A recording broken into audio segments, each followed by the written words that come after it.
back to school day for the Kirsch girls.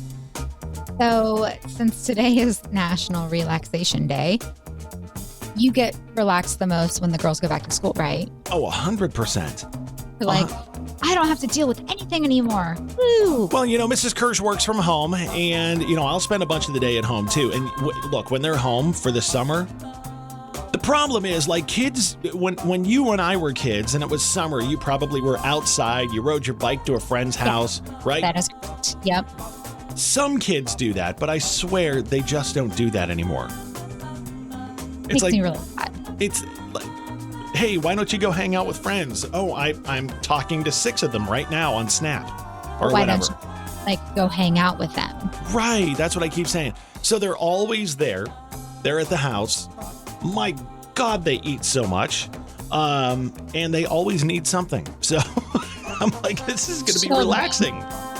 Yes. You're like, finally, I can relax on National Relaxation Day. Right, exactly. So my daughters are in the Olentangy School District, and they go back today. I know a lot of school districts went back yesterday, today, tomorrow, some are next week. But if you've been a parent at home with kids over the past couple of months, and you've gotten to the point where you're over it, it's like that Christmas song, the mom and dad can hardly wait for school to start again. That's the past 3 months, for sure.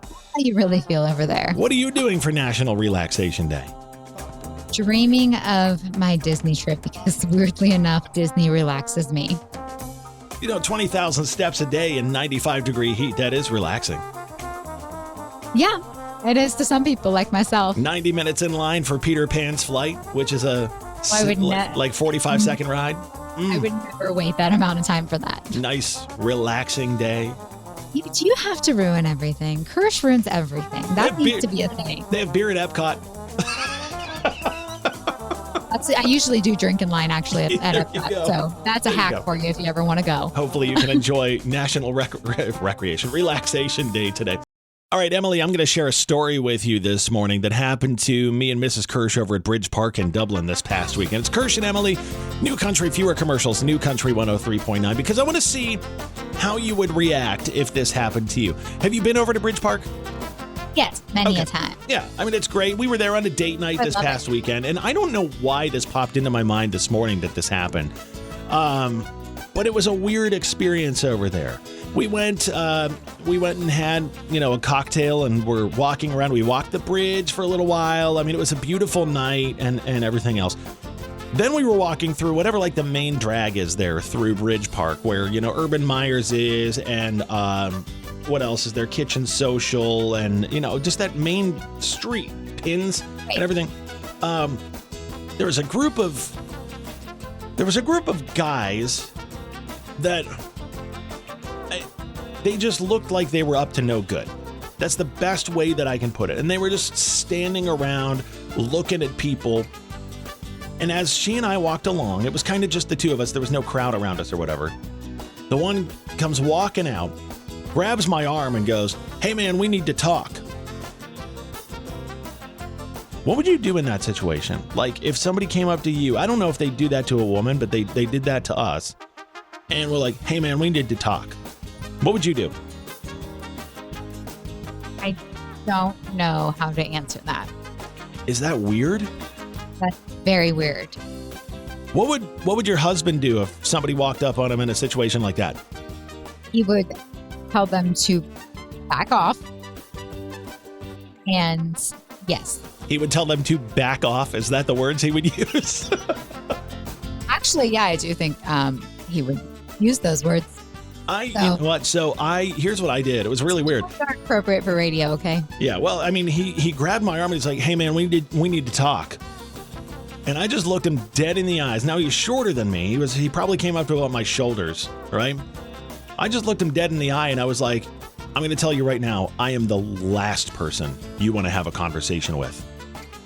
And he just backed off and he was like, "Whoa." And then when we walked away, he dropped a couple F-bombs on me and was like yelling at us as we walked away. And I'm like, what was that about? That was really weird. Like, are they looking for trouble? Clearly they were. I think there were 4 of them, and I don't know if they were going to try to jump me if I stopped or what was happening, but I don't know how to word this properly without this sounding bad. Oh, just say it. My husband is a concealed carry holder. Okay. He's not obviously going to shoot someone, but I'm pretty sure he would make that clear that he is a concealed carry holder and to back off. Yeah, that's probably the way to go. Just be like, well, look, you don't know if I am or if I'm not. And that's why I was just like, look, I'm the last person you want to talk to right now. I promise you. That's why it's concealed carry, and it's just, obviously he wouldn't do anything, but right. I don't think it would go over well. Yeah, well, I don't think it went over well for this guy. But then he yelled F-bombs at me. The strangest coincidence you've ever experienced that you still can't explain, or can you? And I don't know if I have one, but you said you've got one that you've got in mind right now. I have to hear what this is. So I lived in Grandview for a little time, and when I was moving in, my ex-boyfriend was walking into his house. And this is like an ex-boyfriend that was like my first love or whatever, and got me my old dog. And I was like, that's weird. That's weird. Because out of all the places in Grandview, out of all the places in Ohio, you're living across the street. I hadn't talked to him in like. So you had no idea that he lived across the street? Yeah, and you moved in across the street from him? No idea. And I was like, is that a coincidence? Is it fate? So how, like when things ended between the two of you, were they good? No, they were not good at all. Oh, so I'm going to tell you what he probably thought when he saw that happening. I'm stalking him probably because I feel oh man, she just can't let go. Yeah. Yes, that is probably exactly what went through his head. 100% it did. He's like, oh my God, she's moving in across the street from me. She is insane. I guarantee that's what he thought. Even though I was the one to end it. But yes, either way, I'm not going to lie. I'm calling it fate because I got my closure I always needed. Oh, well, there you go. By him saying, please don't stalk me any longer. Yeah, something like that. Okay, that's fair. The closest thing for me is I had a friend from high school. The only reason I'm in Columbus, I had a friend from high school who moved here. I was living up in Toledo at that point, and I'm from Pittsburgh originally. I had a friend from high school who was living in Columbus, working a job that I got him back in Pittsburgh when we were in high school, but they also had a location here in Columbus. So he was working there, and I had actually been laid off by a radio station in Toledo looking for a job. And he was like, why don't you move to Columbus and we can live together and, whatever. So I moved here. And at the same time, Mrs. Kirsch was kind of going through the same thing. She had lost a job in Baltimore where she was living, and she moved here to Columbus, and we met. So I kind of think it's like sort of a fate thing. I don't know. So, is it a coincidence or is it fate? Oh, I definitely believe in fate, but I can also see it being chalked up as coincidence. Sure. I'm over here trying to dream. You're just being the realist. I get it. No, You're impossible. Good Lord. I just said it was probably fate. I agreed with you, and you're like, and you suck, Kirsch. Thank you. I'm just always on defense. I want to see if you agree with this. We get these stories that are dropped on us. It's like things radio people can talk about on air, and we try to do our best to keep it real about things that are happening in our real lives and everything. But I want to see what you think about this. They say deep breathing beats venting for stress relief. Nope, I don't agree. You'd rather vent about it? I feel better after I vent. So I really do. Okay, so guys, look, I'm going to tell you right now, guys, I don't know if guys vent that much. Well, you bottle it up and then you get angry.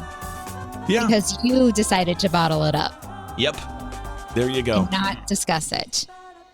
So does venting, honestly, like if you have stress and you just go off about it, you feel better afterwards? I do. I really do. I'm not one, though, who can sit there and meditate and do the deep breaths. So this came out of the Ohio State University. They found little evidence that venting helps you relax.